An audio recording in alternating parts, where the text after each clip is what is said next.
Well, welcome to the Auto Guru podcast, where we explore the future of the automotive tech industry. I'm your host, Jared Campbell. In this podcast, we're thrilled to sit down with Kane Tierney. He's a former mechanic who made the leap from the shop floor to leading the fleet department at Auto Guru. And Kane's going to share some insights into his journey from turning those wrenches to steering the strategy and offering insights into how his hands-on experience in the shop shapes his leadership today. And we explore what Kane and his fleet department does, how Auto Guru's fleet platform is transforming automotive repair, and why technology is really becoming essential in the modern workshop today.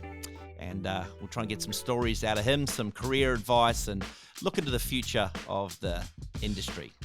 So with that, let's welcome Kane to the podcast. Well, welcome again, Kane. Thanks for joining us for this month's podcast. And to get us underway, I thought, let's go right back to the beginning and get a bit of an understanding of your background and early career. Can you tell us a little bit about the journey into the automotive repair world and really what got you interested in becoming a mechanic? Yeah, for sure. Well, thanks for having me.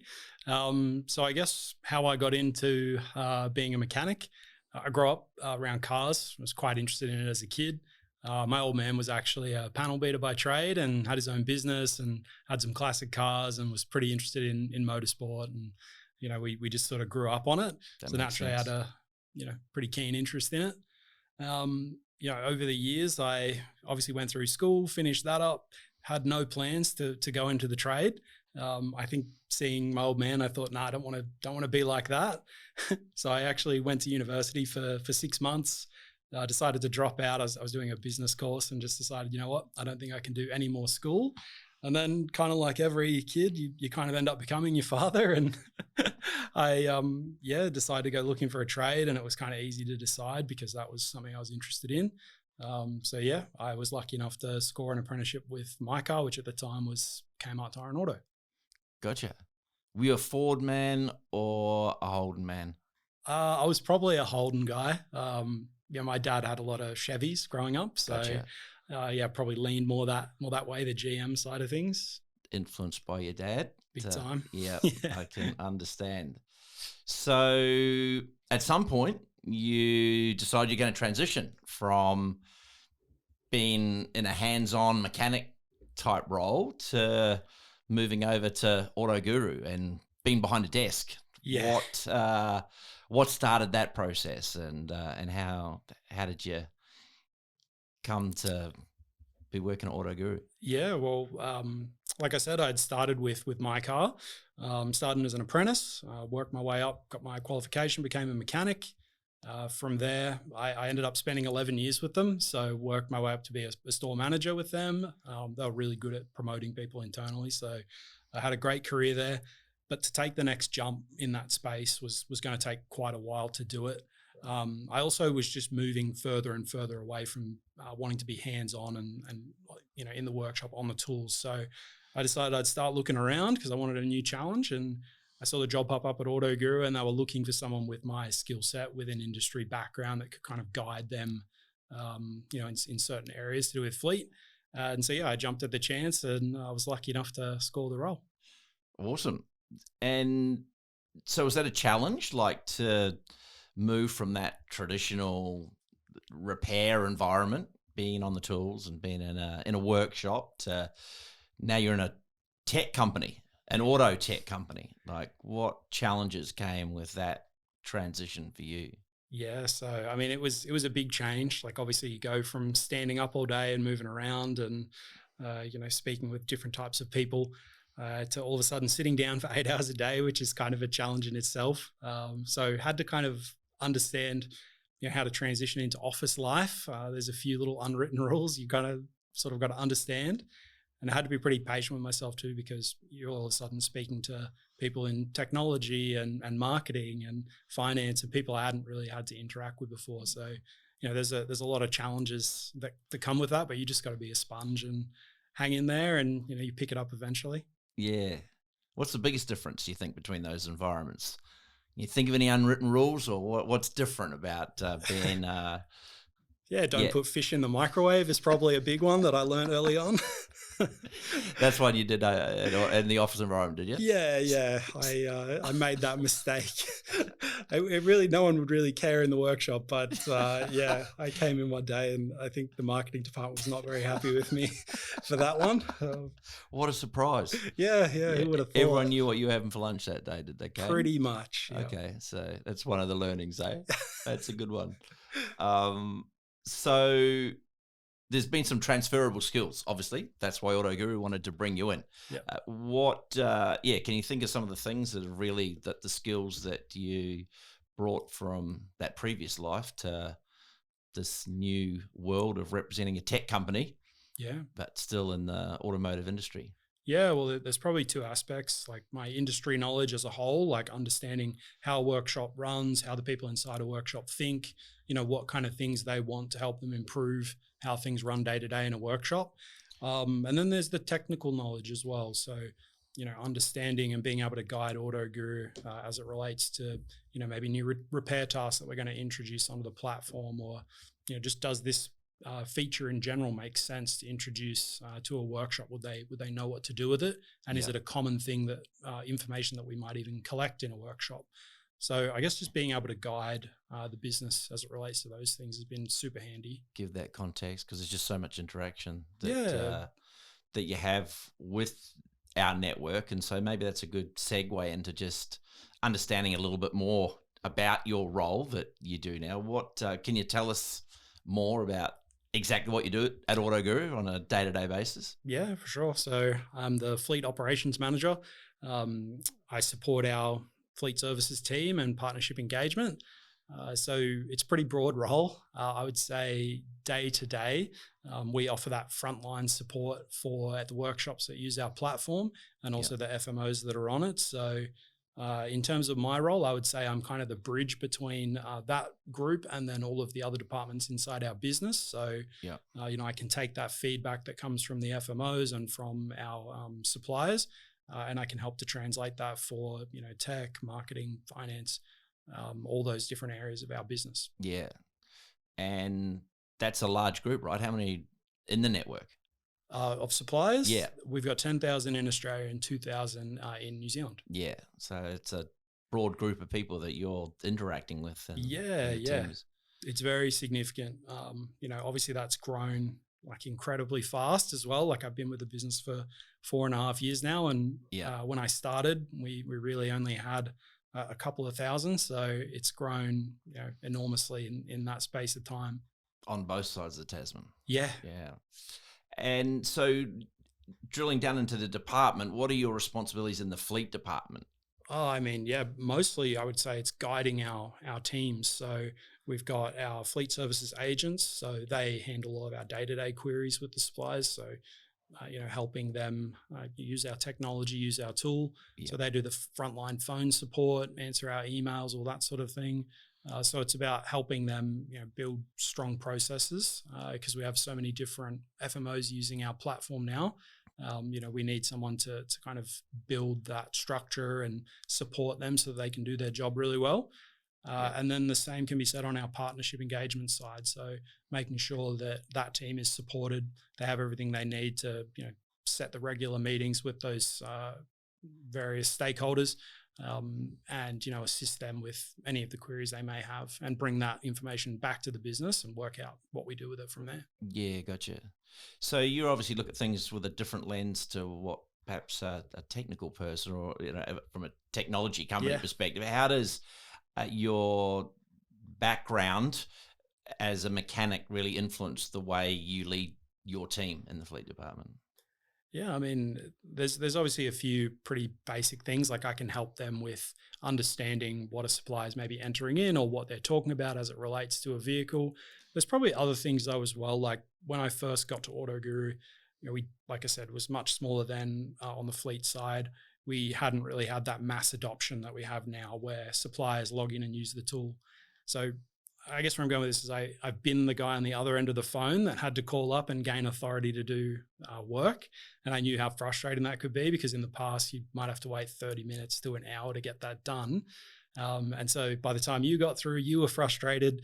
The poor controller Yes. that's answered 80 phone calls is probably also pretty frustrated. Yes. And so it's not the best experience. And so when I got to AutoGuru, I knew for our guys that answer the phone and assist the suppliers, I wanted a different experience for them. I wanted it to be a really good customer service experience where we would take the time to help those suppliers use our tool, not just have a quick, 2-minute conversation. I wanted them to really help guide them in the way that they use the tool. And that has helped us to reduce phone calls over time because, the more time you spend with that supplier and help them understand how to use it, the less likely they are to have to call back because they've kind of got what they need in that one interaction. So I think for me, that's been one of the biggest things I can kind of lend and help lead the team with is sort of saying, well, this is how painful it was, and we can be different to that. We can do it this way, which is going to help our business because we don't have to, answer as many phone calls.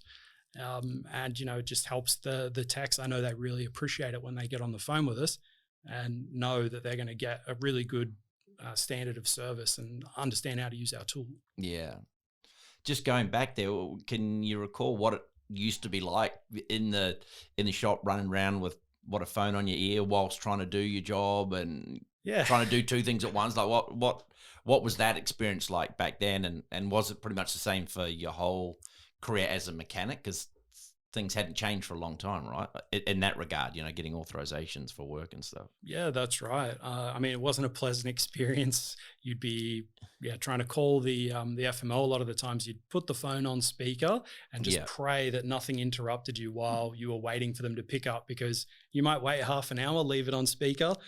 The controller finally answers the phone and then you've missed it for some reason. You've just ducked outside for 2 minutes and you come back in and then the call's hung up and you've got to do the whole experience again.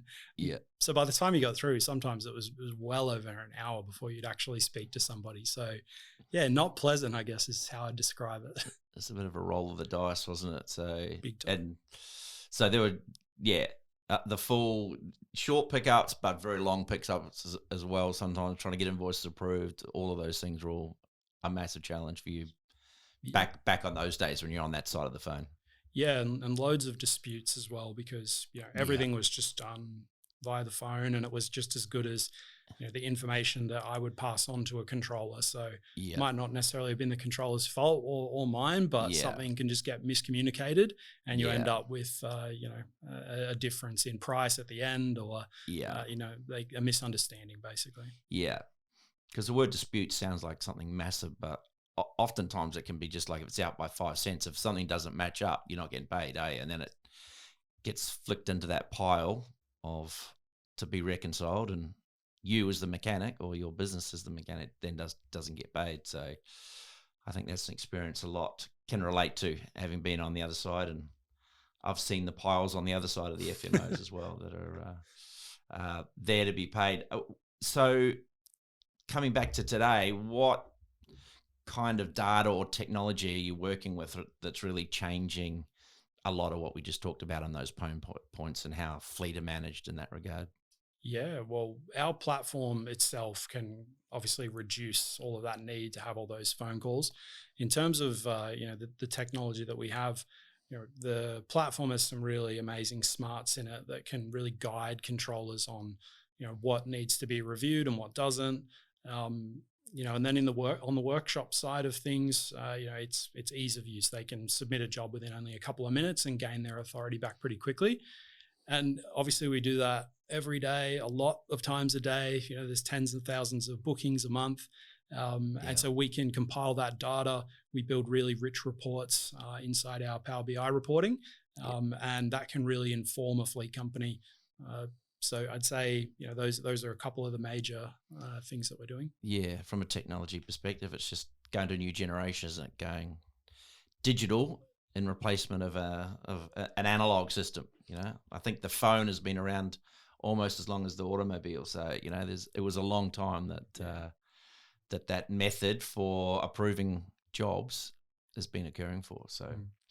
So how do you stay connected with the day-to-day needs of the technicians and fleet managers that are out there that you're dealing with? Can you give us some insight into that? Yeah, for us, we're pretty lucky because we've got such great partners. So From an FMO perspective, we can easily get them on the phone, and they're really generous with their time, and they provide us with a lot of feedback on tools that they require inside our platform. Really, just anything that they require, they're pretty forthcoming with us. And likewise with all of our supply partners, like if we want to test a new feature or we want to get an understanding of how something that we do inside our platform might impact their business, we're really confident we've got a great relationship with them. We can get on the phone with them, can run a quick demo, we can get their feedback. So we're quite lucky in that respect. It's pretty easy to stay up to date when you've got these people at your disposal that are willing to give you their time. Yeah. Awesome. Perhaps we can, obviously there's a lot of repairers that are using the system today. You talked about the 12,000 across Australia and New Zealand, but for those that perhaps aren't on the platform and are wondering, how does it work? How does it help repairers, stay more efficient, or, how does it compare? Can you just walk through that process maybe for those who haven't ever seen the platform before, or perhaps are in another part of the world and are wondering how a digital solution looks compared to a traditional system of picking up the phone to get authority, just at a high level? Is that possible? Yeah, for sure. So, the platform's all about enabling workshops. We're essentially a layer that sits between a workshop and a fleet company. Yep. So, I guess the happy flow of what we do is a supplier logs into the AutoGuru platform. They enter in an authorization request. So they dial in what the registration is on the vehicle that's presented to the workshop. They can enter in the service or repairs. A lot of the time we pre-populate that data for them as well. So there's no manual entry there. Yep. They just sort of call up the task, inspect their pricing, make any required adjustments to it, and then they send it off. And from there, once it's been submitted, it goes through to our relevant fleet company. They do the review on their side, which again, we got a lot of smarts built into our tool to help the controller review that job. Yeah. And that allows them to be really, really fast. So they can, in most cases, get the job back to a workshop within a couple of minutes, which is obviously a huge difference, to days gone by. And then, the workshop can get their authorization from there and begin work on the vehicle, which is traditionally one of the most challenging parts of the whole experience, because you really can't start it until you have that authorization number. Yeah. So, the faster that people get that, the faster they can get onto their work, the less time they've got to spend on the phone and so forth. That's I guess what we do in a nutshell.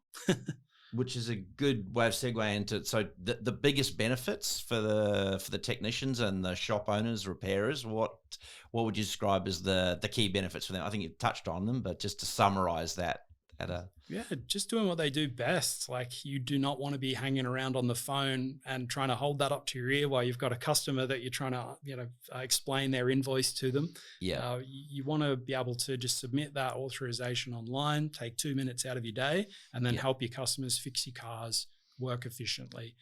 Because you can't really go home until all of those cars are done. So you want to prioritize that work above, having to hang around on the phone. Yeah.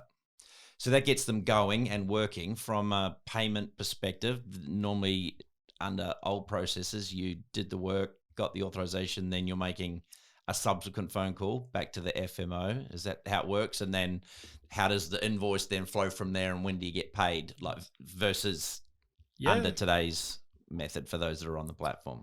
Yeah, so traditionally you're right, you'd have to call them back, provide your invoice number, square away your pricing, make sure it matches what they had, which is where some of those disputes would potentially come into effect. And once you had that agreed and you supplied your invoice number, you might have to wait 30 days or more to receive your payment. One of the really cool things about AutoGuru, though, is that we have much faster payment terms. So a supplier just waits a couple of days, they get paid. And that's a massive increase in cash flow to what they were previously experiencing with FMOs before we came on the scene. Yeah, awesome. And for little shops, I mean, you've seen a number of different shops over the years, and there's massive ones, but there's ones down to 1 or 2 employees too, isn't there? So for them, that's a massive deal. Cash flow is everything for those little ones. Like they need that money to be able to go and purchase things that they may need for the next day. So, it really impacts them being able to get that payment faster. It's everything. Yeah. And what's the feedback you get from talking to these guys? I think you survey them as well, just to get, what's the feedback from them going to this digital approach and the changes in payment terms and authorities. Like, what's the feedback you get? It's really encouraging. Like we've had, like you said, some really great surveys that have yielded some awesome results.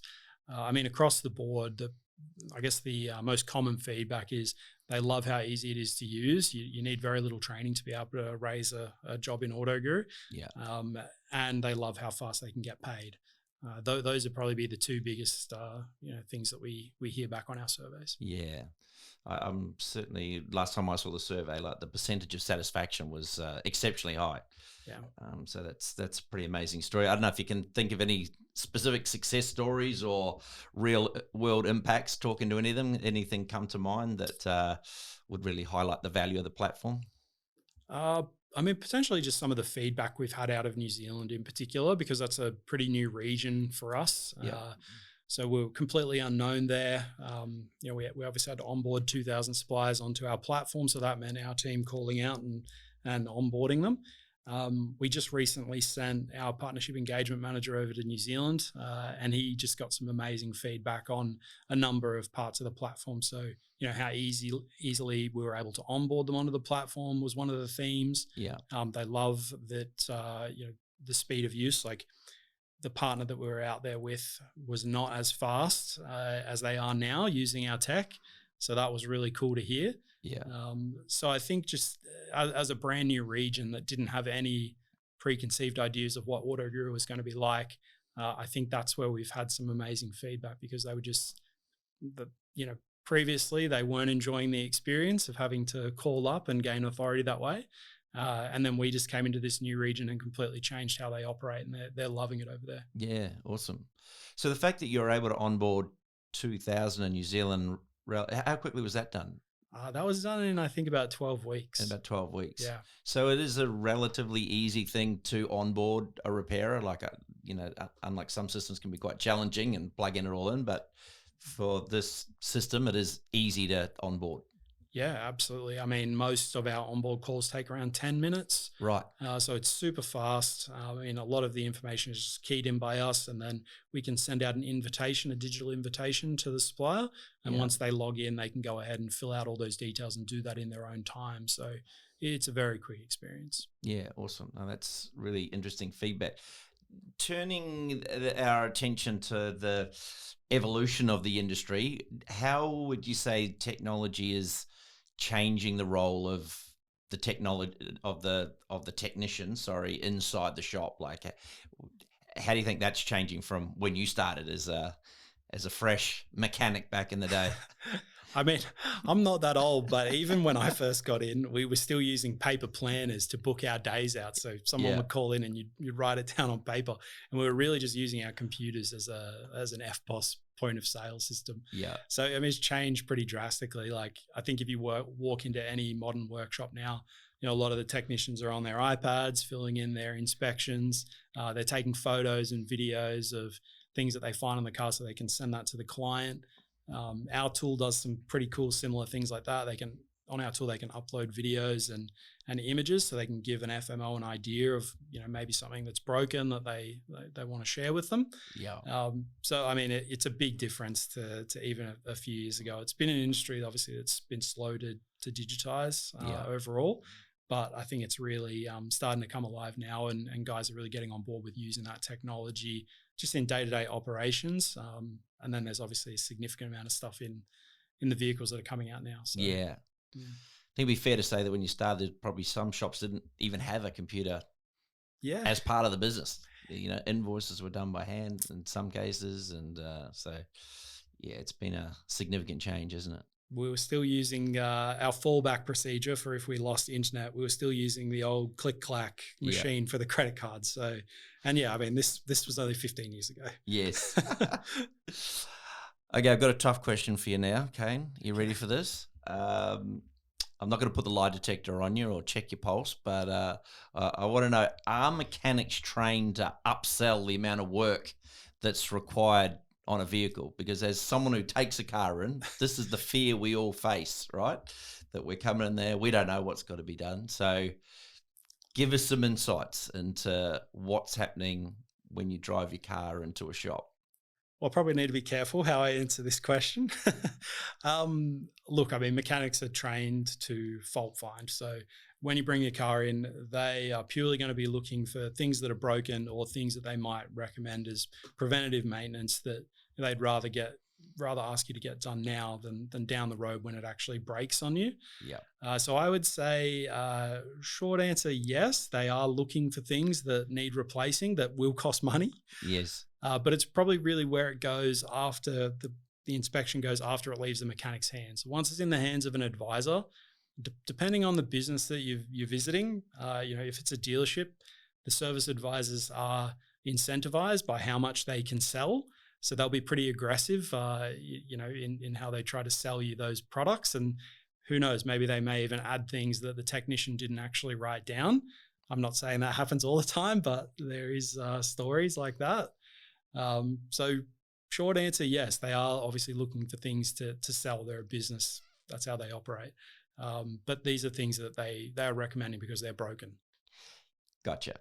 I knew this would be a tough one because, you've been on both sides of this. But it is a fear that all of us who drive a vehicle, especially if you're paying for it yourself or you're got a novated lease or, those expenses are coming through. You're as a driver, you're not ideally educated to be able to have that conversation or be able to negotiate. So, that's a real challenge for a driver, and that's what's, I know can be assisted by using technology, can't it? So, yeah. 100%. That's where a platform like ours is really useful. Like if you do have your vehicle managed and it's by a fleet company, if they're using our tool, we can offer some really great insights into what's going on with that vehicle when it's at a shop. So that might be, the technician adds that it needs brake pads, but our system can identify whether it's been too close to the last change of those brake pads. So, the tool's identifying things that are being replaced out of order or services that are being done out of order. Yeah. And so there's some protections in place when using our platform. Yeah. And to clarify, safety is not compromised in any of that process. It's just more making sure that the right things are being done and not a duplication of things that have been done recently, because you can see the whole history of that vehicle. Exactly right. Like chain of responsibility is so important, obviously, as it relates to a fleet. Yeah. So I think you can rest assured that all those safety components are definitely, being treated very seriously. Yeah. But this is a tool that's just going to help a controller identify if something's been done, maybe like a set of wiper blades that was only done last week and they've tried to add them again, can help them identify those things. No, that's good, because for a lot of companies who don't have any scrutiny at the moment, they allow their drivers to go out there with maybe a corporate credit card or a card, at least, that the expenses are going back to the business. They're only as good at negotiating as that individual. They don't have any of these tools. So I think it's a really important point to give this understanding of what benefit comes from having a scrutiny tool, whether that's an individual on the other end of the phone or a more efficient way, which is what the Fleet Guru platform is providing through Auto Guru. Yeah, definitely.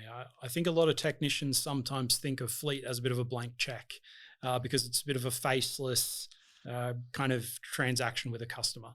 The customer sometimes necessarily doesn't care that the vehicle's going in for service and then it's not coming out of their pocket. Yeah. And so, people in workshops can sometimes think, oh, this is an infinite pool of money, which it isn't. And that's why scrutiny is so important and having someone, ensuring that they're not going over budget.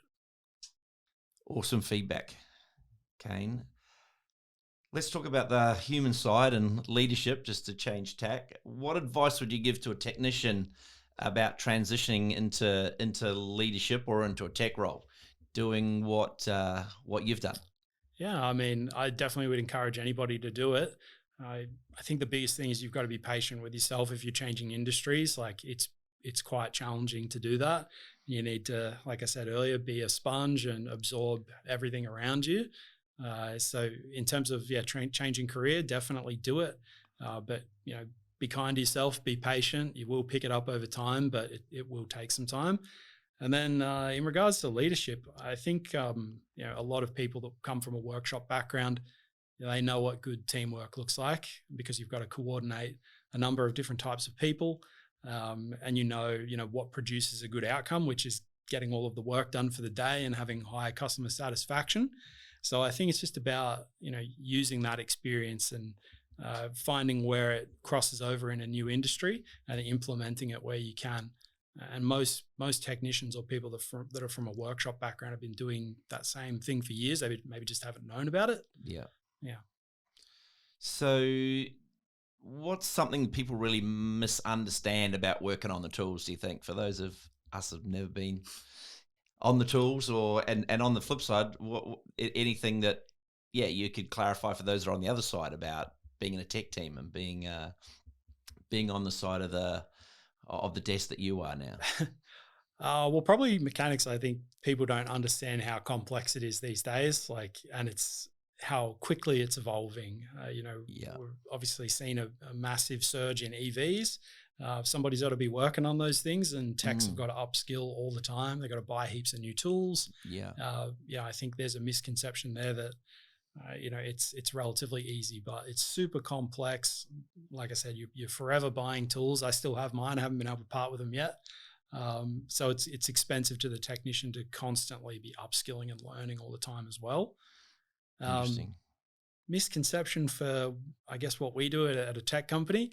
I think probably some people are hyper focused on the tech and think that that's kind of the only aspect of what we do. But there's a huge people element to it, a huge people management element to it as well. Yeah.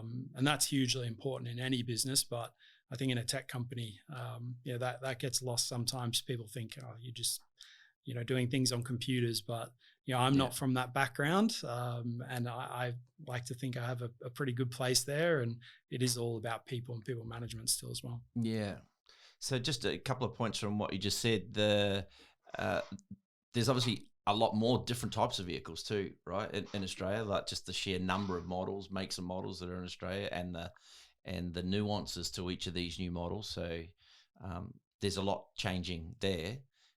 Sometimes there's a perception that all we're about is just about driving savings, but really it's more about getting those efficiencies so that you can spend the time on the things that matter the most. Would that be fair to say, just to summarize what you sort of laying down for the misconceptions on each side? Yeah, absolutely. It's the landscape is evolving super quickly. There's heaps of new tech out there. And then, I just couldn't agree more with what you said to wrap it up. Yeah. So couple of final questions, just so we fully understand everything about what's the most memorable thing you've ever had to fix out there back in your days, going back to those early days as a mechanic? I've got a lot of weird stories about things I've had to fix over the years. Yeah. I don't know whether you want to include this one, but I was once pulling a window regulator out of a car. Yeah. And I was pulling the door trim off and pulling the regulator out. And there's a bit of a well in the door where that sits. And as I pulled it out, I could see the most amount of clipped fingernails I've ever seen in my life. Someone for years had been stopping at the traffic lights, I guess, clipping their nails, winding down the window, and then dropping them down between the seals. And so it would just go and sit in the bottom of the door well. And I couldn't even describe how many fingernails it was. It was pretty creepy, actually. But that's the weirdest one. That definitely ticks the box for weird. Anything else memorable you've had to work on? I thought you were going to say there's some sort of other contraband in the door or something, but no, fingernails. Can't talk about those ones. Yeah. No, look, I've worked on some pretty cool cars as well. Lots of weird stuff. Had lots of times where people just drop a car off kind of at the front of the workshop and it's in bits and it's come off the back of a tow truck. Yeah. And they just sort of fix it. That's always a fun experience, putting the jigsaw puzzle back together and realizing I'm out of bolts here, or why do I have too many? Things like that. I think we all face that when we put the IKEA things together, don't we? So, so are you still on the tools then? Are you personally have you put the tools away? Are you still getting your hands dirty? What is the status of your ability to fix vehicles? in 2025, Kane? I'm retired. You're retired? Yeah, I still have all the tools. I use them every now and again. Like when you needed help pulling that table apart, like I'll go and get them and use them for things like that. I might do the very odd job on the weekend for friends or family. But no, I'm retired. My missus actually says that, I have softer hands than she does these days. So.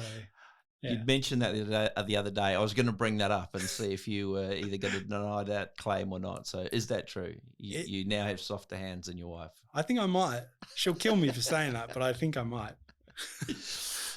Well, Kane, I appreciate you coming in and giving us a great understanding of your road from fresh mechanic through the trenches, through the education, and now being on the other side and understanding what others are going through that do need a more efficient way to get authorization and get paid. So we appreciate you sitting down and giving us a bit of an understanding, and hopefully that also gives some insight to those you deal with as well as to how we look at things.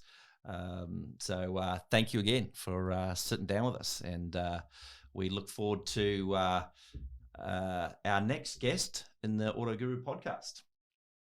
Thank you, Kane. Cheers.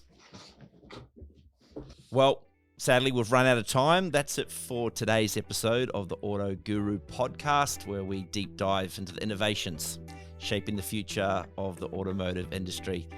A big thank you to our guest, Kane Tierney, for sharing his journey and insights into digitizing this maintenance approval process. Join us next time as we continue to explore the bold ideas and brilliant minds behind the next generation of auto tech. We'll see you then.